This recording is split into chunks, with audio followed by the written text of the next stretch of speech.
अल्मोड़ा बस हादसा, ओवरलोडिंग के चलते हादसा। सीएम धामी और स्वास्थ्य मंत्री ने जाना घायलों का हाल, घायलों को हर संभव मदद देने की बात कही।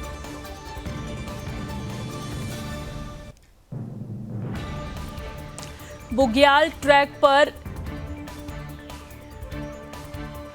गया एक ट्रैक्टर लापता। 2 दिन पहले निकाला था 5 सदस्यीय दल, खोजबीन में सकुशल वापस लौटा ट्रैक्टर, परिजनों में खुशी की लहर।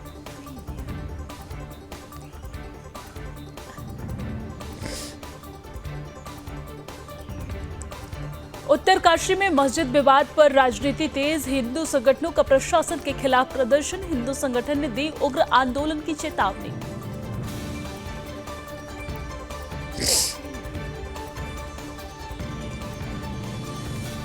हरिद्वार में भव्य गंगा उत्सव का आयोजन, गंगा उत्सव में गंगा आरती और लेजर शो ने बिखेरी चमक।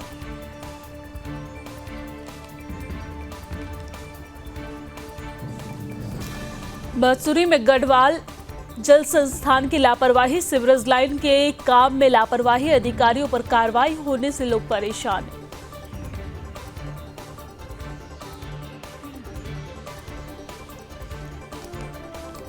देहरादून में स्ट्रीट लाइट की मरम्मत में तेजी, स्ट्रीट लाइट की समस्या को लेकर डीएम का निर्देश, 12 दिनों में 12,000 अधिक स्ट्रीट लाइट की हुई मरम्मत।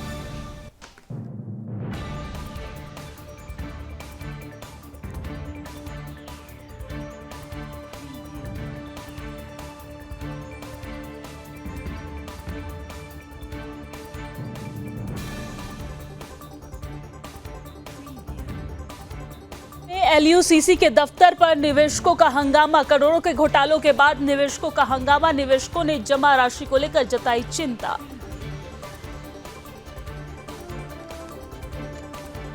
चुनावी प्रचार के लिए महाराष्ट्र जाएंगे कैबिनेट मंत्री, पार्टी का प्रचार प्रसार करेंगे, केंद्रीय नेतृत्व की ओर से दी गई जिम्मेदारी।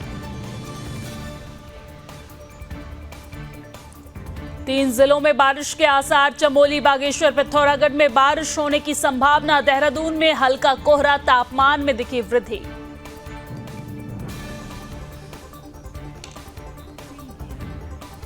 बागेश्वर के कपकोट में जमकर बरसे बादल, ओलावृष्टि और बारिश ने बढ़ाई ठंड, सीमांत क्षेत्र में बर्फबारी से तापमान में गिरावट दर्ज।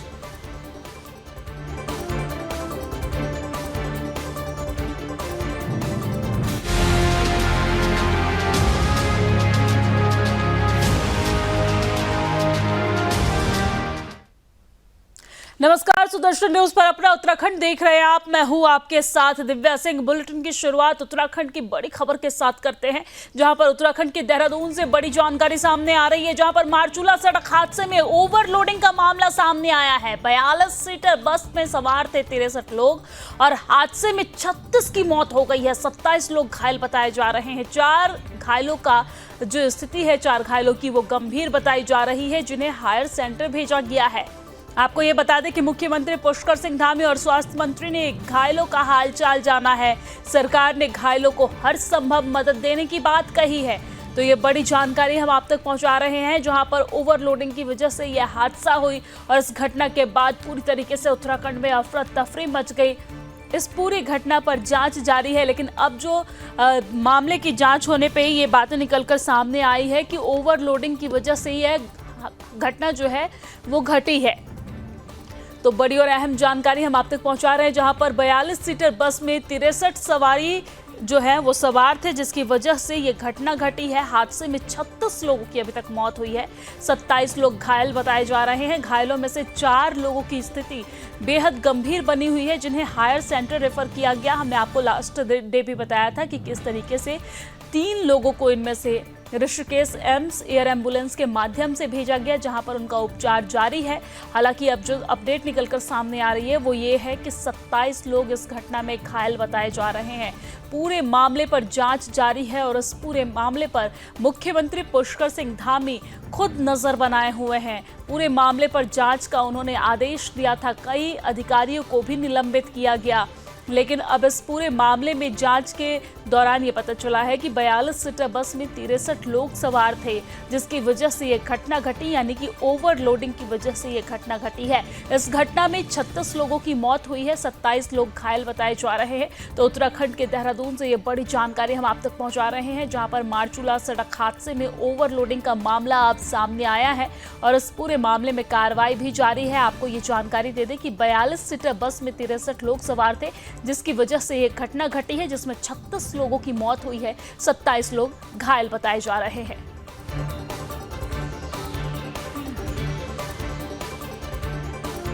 और चलिए अब आगे बढ़ते हुए बात उत्तरकाशी की करते हैं। उत्तरकाशी जिले की गंगोत्री घाटी के धराली से श्रीकंठ ट्रैक रूट पर 2 नवंबर को लापता हुए ट्रैकर सुमित पवार आखिरकार सुरक्षित अपने बेस कैंप चांदू झीड़ा लौट आए हैं। ये घटना क्षेत्रीय समुदाय और उनके परिवार के लिए राहत की खबर साबित होती है। आपको जानकारी दे दें कि सुमित पवार और उनके साथियों का एक 5 सदस्यीय दल 2 नवंबर को धराली के झीड़ा बोग्याल के लिए रवाना हुआ था और दल में शामिल सुमित पवार, जो उत्तरकाशी जिले के गांव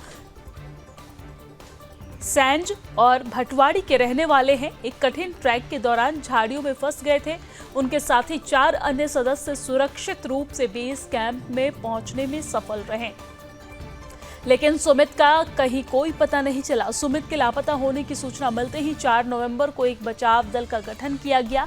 इस टीम में 6 स्थानीय लोग, 3 वन विभाग के कर्मचारी और 3 पोर्टर शामिल थे और इसके अलावा एसडीआरएफ और राजस्व टीम ने भी खोजबीन में सहयोग किया और खाद्य सामग्री भी भेजी। सुमित के बेस कैंप लौटने की खबर सुनते ही पूरे क्षेत्र में उनके परिवार में खुशी की लहर दौड़ पड़ी है। परिजनों और स्थानीय समुदाय के लिए ये एक बड़ी राहत की खबर है, क्योंकि उन्होंने 2 दिन तक अपने प्रियजन के लापता होने के बाद उन्हें सुरक्षित देखा है। इस घटना ने ट्रैकिंग के दौरान सुरक्षा उपायों की आवश्यकता को एक बार फिर से रेखांकित किया है। स्थानीय प्रशासन और बचाव दल ने ट्रैकर्स को इस क्षेत्र में यात्रा करने से पहले सुरक्षा और राहत उपायों के बारे में जागरूक करने की आवश्यकता पर जोर दिया है।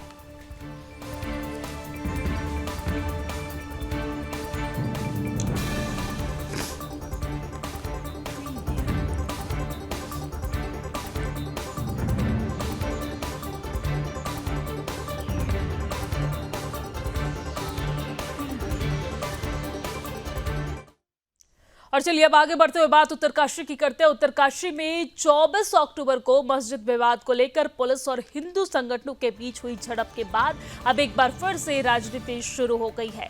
जहां एक ओर विवाद शांत होने का नाम नहीं ले रहा है, वहीं दूसरी ओर बीजेपी के कार्यकर्ता और हिंदू संगठनों के सदस्य प्रशासन के खिलाफ धरने पर बैठे हुए हैं। भारतीय जनता पार्टी कार्यकर्ता हरीश डगवाल ने कहा है कि राज्य सरकार अतिक्रमण हटाने का काम करती है, लेकिन उत्तरकाशी प्रशासन अवैध मस्जिद के निर्माण पर चुप्पी साधे हुए है। उन्होंने चेतावनी दी है कि यदि प्रशासन ने तत्काल कार्रवाई नहीं की तो आगे उग्र आंदोलन किया जाएगा। आंदोलन के दौरान हिंदू संगठन और बीजेपी के कार्यकर्ताओं ने प्रशासन से मांग की कि अवैध मस्जिद पर कार्रवाई की जाए। उन्होंने कहा कि अगर प्रशासन जल्द कोई कदम नहीं उठाता तो वो और उग्र आंदोलन करेंगे। इस आंदोलन की जिम्मेदारी सीधे जिला प्रशासन की होगी।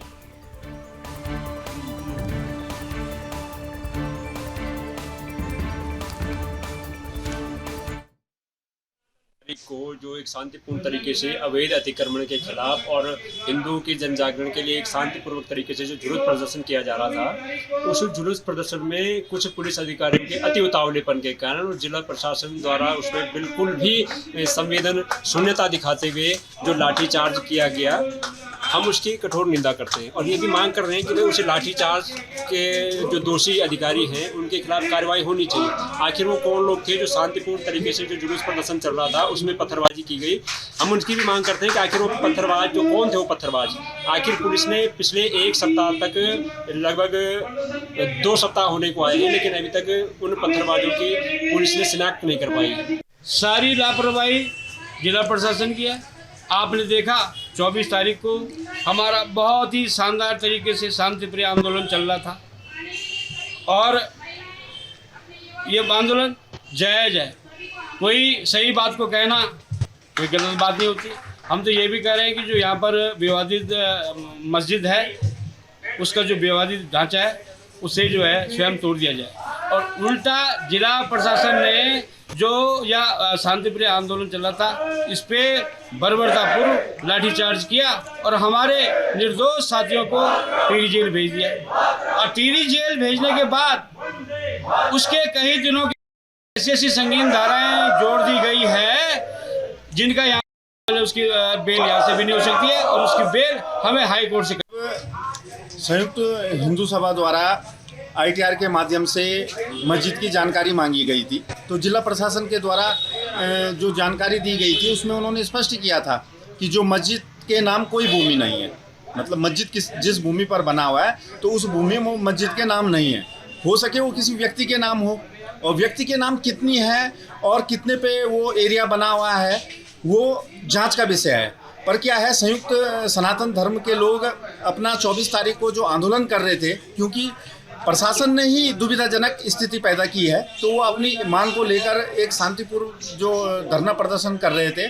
और शांतिपूर्व धरना प्रदर्शन में पुलिस के द्वारा लाठीचार्ज किया जाता है। लाठीचार्ज करने के बाद 3 बेगुनाह लोगों को जेल में डाल दिया जाता है।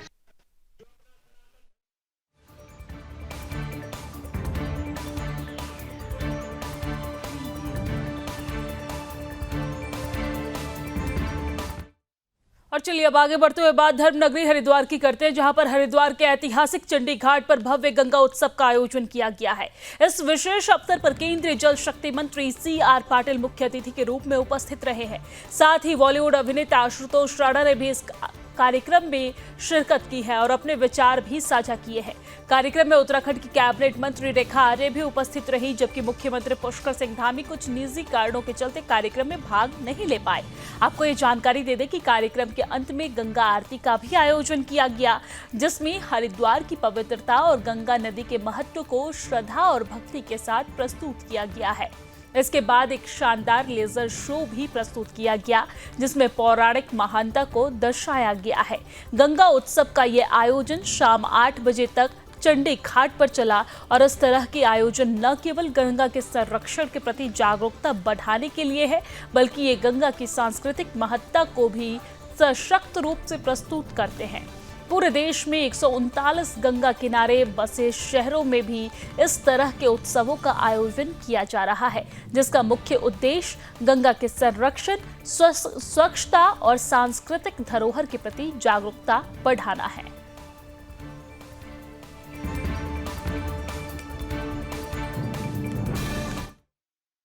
जी बहुत अद्भुत। मैं पहली बार हरिद्वार आना हुआ हमारा, और ये हमारे लिए सचमुच में अनुपम सुख का विषय है कि इस अवसर पर, गंगा उत्सव के अवसर पर मातेश्वरी गंगा की आरती करने का भी मुझे सौभाग्य प्राप्त हुआ। तो मैं बस देवाधिदेव महादेव मातेश्वरी गंगा से प्रार्थना करता हूँ कि हम समस्त चराचर के ऊपर अपनी कृपा दृष्टि बना के रखें। खूब खूब धन्यवाद। सिर्फ यही निवेदन करना चाहते हैं अपने आप से भी और आप सबसे भी कि सारे जितना भी ब्रह्मांड है उसमें सारे के सारे ग्रह जो है वो पुल्लिंग है। एकमात्र पृथ्वी है जो स्त्रीलिंग है, इसलिए क्योंकि इस पृथ्वी पर ही जीवन है और पृथ्वी पर ही जल है। तो आप यही मान के चलें कि ये जो जल हमको, आपको सबको मिलता है मातेश्वरी गंगा या मातेश्वरी नर्मदा या यमुना के माध्यम से, तो बस ऐसे ये मान के चलें कि ये अमृत है और यही है जो हमारी रगों में बह रहा है। जिस तरह से लोगों की अपेक्षा पूर्ण कर रहे हैं, उसी से पता चलता है कि ये बहुत बड़ा काम है। और माननीय प्रधानमंत्री श्री नरेंद्र मोदी साहब के लीडरशिप में जिस तरह से नदी की सफाई, नदी के लिए जो अलग अलग काम उन्होंने उठा के रखे हैं, उसके आधार पर मैं कह सकता हूँ कि माननीय प्रधानमंत्री श्री मोदी साहब की लीडरशिप में लोगों की, देश के लोगों की जो अपेक्षा है पूर्ण होगी। कभी भी जिस तरह से हादसे में मौत हुई है, बहुत ही दुखद घटना है और ऐसा नहीं होना चाहिए, फिर भी हादसा हुआ है जी। मैं उन सभी के प्रति अपनी हमदर्दी प्रदान करता हूँ।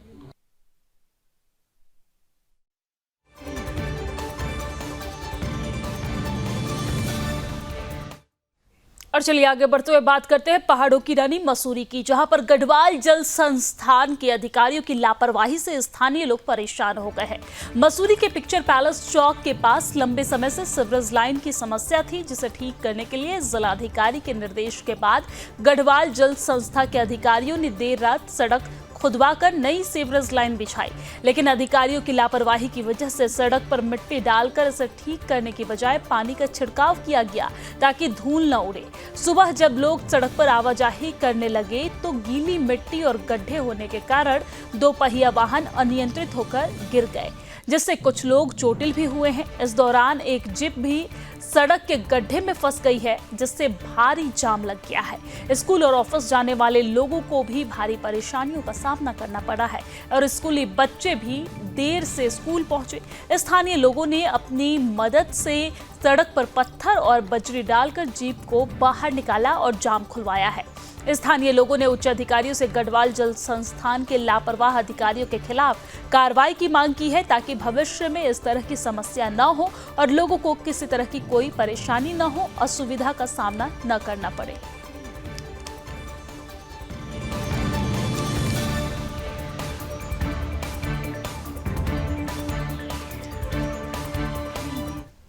और चलिए आगे बढ़ते हुए बात देहरादून की करते हैं, जहां पर देहरादून शहर के भीतर स्ट्रीट लाइट्स हमेशा से ही एक बड़ी समस्या रही है। कई जगह ये लाइट्स समय पर जलती नहीं तो कहीं पर पूरी तरह से ठप पड़ी होती है, जिससे देर रात के वक्त लोगों को कठिनाइयों का सामना करना पड़ता है। और इस समस्या को ध्यान में रखते हुए डीएम 7 बंसल ने नगर निगम की कई टीमों को मौके पर उतारकर स्ट्रीट लाइट्स की मरम्मत का जिम्मा सौंपा था। इन टीमों ने पिछले 12 दिनों में शहर भर में 12,000 से अधिक स्ट्रीट लाइट्स की मरम्मत की, तो वही जो लाइट्स अभी भी ठीक नहीं हो पाई उनके चिन्हीकरण की प्रक्रिया भी तेजी से चल रही है। डीएम 7 बंसल ने इस पूरी प्रक्रिया की निगरानी की और बताया कि कार्य योजना के तहत सभी टीमों ने त्वरित गति से काम किया।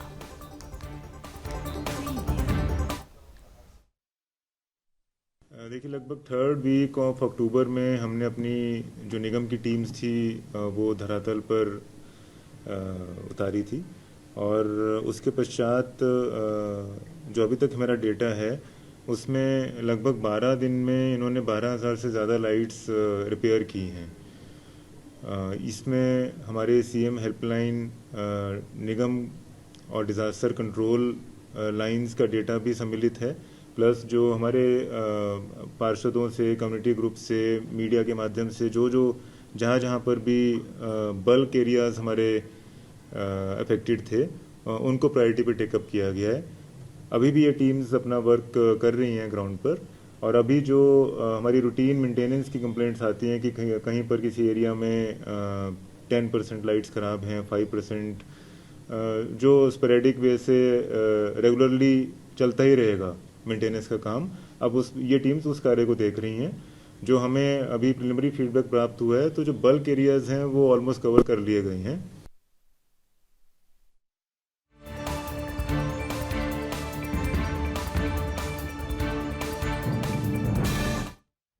और चलिए आगे बढ़ते हैं। श्रीनगर गढ़वाल स्थित LUC के दफ्तर में निवेशकों और एजेंटों के बीच जमकर हंगामा हुआ है। निवेशक अपने निवेश को लेकर चिंतित थे तो उन्होंने अपने पैसों को लेकर गहरी चिंता जताई है। दरअसल कुछ दिन पहले पौड़ी के एक ब्रांच में करोड़ों रुपए के घोटाले का खुलासा हुआ था, जिसमें श्रीनगर ब्रांच के निवेशक भी परेशान हो गए। इस दौरान सोसाइटी के ब्रांच अधिकारियों ने निवेशकों को आश्वस्त करते हुए कहा कि आश्वस्त करने की कोशिश की। ममता भंडारी, श्रीनगर ब्रांच की मैनेजर, ने कहा कि निवेशकों की धनराशि पूरी तरह से सुरक्षित है और किसी भी प्रकार का फ्रॉड नहीं हुआ है।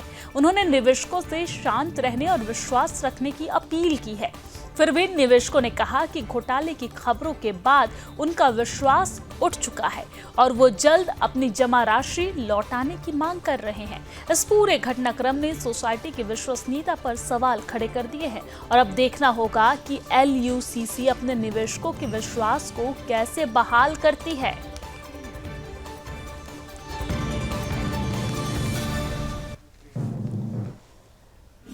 कुछ लोग कोदार यहाँ से इससे कोदार में जो है ना ऑफिस है वहाँ से भाग गए, उसके ऊपर सब जगह फैल गए। कुछ लोग परेशान इसलिए हमारा पैसा भी ना डूब जाएगा। तो अभी आप हम लोग यहाँ पे आए, यहाँ जो आश्वासन दिया कि 15 दिन का टाइम दिया है। 15 दिन के बाद आपको मैच्योरिटी मिल जाएगी। मेरा कॉन्ट्रैक्ट 11,60,000 रुपये मिला है। हमारे जहाँ पे सीनियर एजेंट है उनके द्वारा मिला है कि 15 दिन का टाइम दीजिए, 15 दिन के बाद मेरे आपको लोगों का पैसा मिल जाएगा, मैच्योरिटी मिल जाएगी। इनके एजेंट आए थे, इन्होंने बोला काम कर दे, आईडी जमा नहीं करेंगे। ठीक है, 1 साल की आईडी का 3 साल की बनाए, 2 साल खाते इतिहास होगा। कभी किसी गूगल पे कर दे, कभी कुछ किसी को कर दे। तो बैंक है क्या, ये बवाल है। जो इन्हें एजेंट बना रखा उस एजेंट को लाओ ना, जिसने 1,14,000 खा दिया, 14,600 रुपये खा दिया। क्यों बनाए ना एजेंट?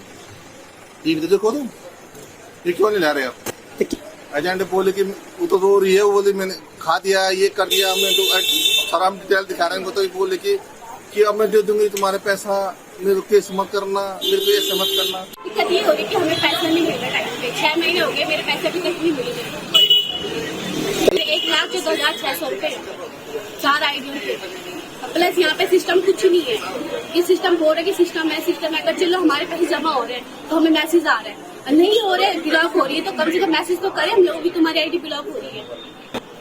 आपको आ नहीं है, 6 महीने से परेशान हो गए, अभी तक पैसा कुछ नहीं मिला मुझे। बैंक गूगल पे कर रही है, वो भी आधे पैसे गूगल पे कर रही है, पूरे पैसे गूगल पे नहीं कर रहे। ये बता, अगर कहीं की भी सोसाइटी है मानो, तो उन्होंने मैनेजमेंट ने कुछ बना रखा होगा ना यहाँ पे, ऐसा बोल रहे कि मैनेजर बना रखा है, मैनेजर मुझे गूगल पे कर रहे हैं 15,000 रुपये, अब बाकी के पैसे बोल रहे कि बाद में होगा, कब देगी मुझे बात मुझे बताइए। सर यहाँ का तो सब ठीक ठाक है, यहाँ पे सभी लोगों को मेजोरिटी भी मिल रही है, सभी लोगों को सैलरी सुनरी जो भी है, यहाँ पे सिस्टम सब कुछ सही हो रहा है सर। लेकिन ये दुगड्डा ब्रांच का जो मामला आया है, इसलिए लोगों में आक्रोश फैला है, और इसके लिए हम लोग यहाँ पे किस किस को जवाब दें, हम उनको नहीं कर पा रहे, हम कंट्रोल नहीं कर पा रहे, क्योंकि मीडिया में ऐसी खबरें फैल चुकी हैं, जिस वजह से हम लोगों को यहाँ पे एक सब सीपीओ को एकत्रित होना पड़ा, ताकि हम अपने लोगों को, सब लोगों को समझाएं कि जैसे कि हमारे सीनियरों द्वारा बोला गया, हमको आश्वासन मिला है कि आप लोग सभी लोग शांत बैठे रहे, आप लोगों को सभी को आपका जितना भी आपका पैसा है मिलेगा। मैं ममता भंडारी, श्रीनगर सुविधा केंद्र प्रबंधक। कई लोगों का, जैसा कि कई लोग कह रहे हैं कि ममता भंडारी फरार चल रही है, मैं कहीं फरार नहीं हूँ, मैं कहीं बाहर से नहीं आई हूँ, आप लोगों के बीच से ही हूँ। और आप लोगों को पता है कि हम लोगों के ऊपर कितना बड़ा मुसीबतों का पहाड़ टूटा है, तो उसी के सिलसिले में मैं अभी देहरादून में हूँ, और जैसे ही यहाँ पे काम निपटता है तो मैं आपके पास ज़रूर आऊँगी। और यहाँ पे आप लोगों को मेरा आप लोगों से यही निवेदन है कि आप लोग ज़रा धैर्य बनाए रखें। जैसा कि मिचोटी के लिए आप लोगों को बताया गया है, आज तक जैसे हमने मिचोटी दी है, आगे भी आप लोगों को वैसी मिचोटियाँ देते रहेंगे।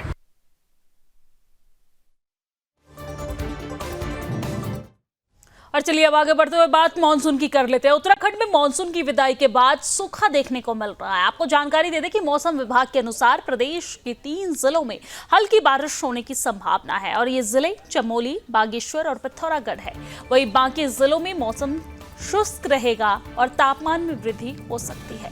मौसम वैज्ञानिक केंद्र के निदेशक विक्रम सिंह ने बताया है कि इन 3 जिलों के ऊंचाई वाले इलाकों में हल्की बारिश हो सकती है, जिससे क्षेत्रीय मौसम में थोड़ी राहत मिल सकती है। हालांकि प्रदेश के अन्य हिस्सों में मौसम शुष्क बना रहेगा और दिन के अधिकतम तापमान और रात के न्यूनतम तापमान में वृद्धि हो सकती है। वही आपको जानकारी दे दें कि अगले कुछ दिनों में प्रदेश भर में मौसम शुष्क रहने के आसार है और कोई बदलाव नहीं होगा। बारिश के अभाव में तापमान में वृद्धि हो रही है, जिससे गर्मी देखने को मिल सकती है।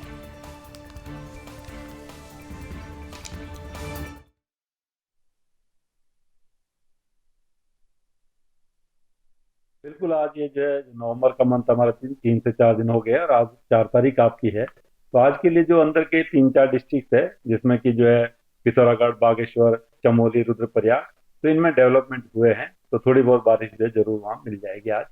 लेकिन कल से फिर वो साफ हो जाएगा, क्लियर हो जाएगा वेदर एक्टिविटी। छुटपुट आप कह सकते हैं पिथौरागढ़ में कल भी हो सकता है मिल जाए, हायर रीचेज में वो भी, बाकी कुछ आगे फिर दिख नहीं रहा है। तो आगे अगर मैं बात करूँ कल के बाद, तो करीब वीक भर और 10 डेज जो है कुछ एक्टिविटी दिख नहीं रही। पिछले मंथ में भी देखेंगे तो हमारा ऑलमोस्ट वो ड्राई गया है, करीब 3 mm के आसपास हमको रेन मिली है, जबकि नॉर्मल हमको 31 mm के आसपास अक्टूबर में रेनफॉल मिलनी चाहिए। तो एज ऑन डेट तक भी जो है, जो अगर देखें इस सीजन का जो 1 अक्टूबर से लेके 31 दिसंबर तक का पीरियड है, जिसको कि पोस्ट मानसून सीजन हम बोलते हैं, तो इसमें अभी तक जो डेफिशिएंसी है वो -91% है रेनफॉल की। तो जब आपकी रेनफॉल कम मिलेगी तो कहीं ना कहीं आप देखते हैं कि जो तापमान है वो ज़्यादा रहने वाले हैं।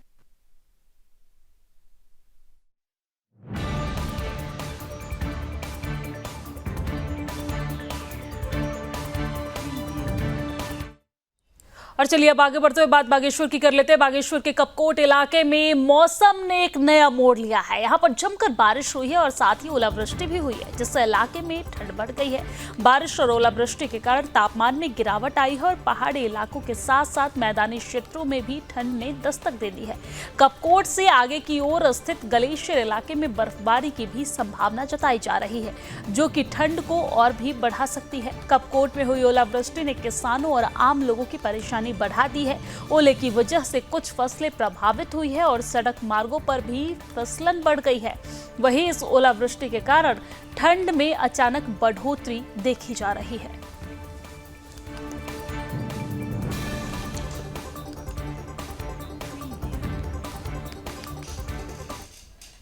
और चलिए अब आगे बढ़ते हैं। प्रदेश सरकार ने यूपीसीएल के प्रबंध निदेशक अनिल यादव को 2 साल का सेवा विस्तार दिया है। सरकार के इस फैसले के खिलाफ कांग्रेस लगातार हमलावर हो रही है। केदारनाथ उपचुनाव में कांग्रेस इसे मुद्दा बना रही है कि भ्रष्टाचार के आरोपी अनिल यादव को सेवा विस्तार देकर सरकार साबित कर रही है कि वो भ्रष्टाचारियों के को संरक्षण दे रही है। और इस मामले को तूल पकड़ते देख भारतीय जनता पार्टी के प्रदेश अध्यक्ष महेंद्र भट्ट बचाव मुद्रा में हैं। उनका कहना है कि वो सरकार से बात करेंगे कि इस फैसले की समीक्षा हो। प्रदेश सरकार के अनिल यादव को सेवा विस्तार देने से 10 काबिल इंजीनियरों को इस पद की होड़ से बाहर होना पड़ा है। इसमें से कई अच्छे इंजीनियर और ऑफिसर भी हैं जो यूपीसीएल की कार्यप्रणाली को बेहतर कर सकते थे और इस संस्थान को आगे ले जाने की क्षमता रखते हैं। इसमें संजय टम्टा, मदन राम आर्य, चीफ लेवल 1 राजकुमार, मोहित जोशी, एनके बिष्ट, डीएम खाती और जसवंत सिंह, साथ ही साथ चीफ लेवल 2 शामिल हैं। इसके अलावा इस पद के लिए जल बिजली निगम में भी कई काबिल ऑफिसर यूपीसीएल एमडी पद के योग्य हैं और इसमें एससी बलूनी और इसी के साथ जीएस बुदियाल और इसी के साथ साथ जीएम और एके सिंह शामिल है। ये तीनों चीफ लेवल 1 के अधिकारी हैं। देहरादून में पत्रकारों से बातचीत में भारतीय जनता पार्टी के प्रदेश अध्यक्ष और राज्यसभा सांसद महेंद्र भट्ट ने कहा है कि यूपीसीएल के एमडी अनिल यादव को सेवा विस्तार देने के मामले में वो मुख्यमंत्री से बात करेंगे।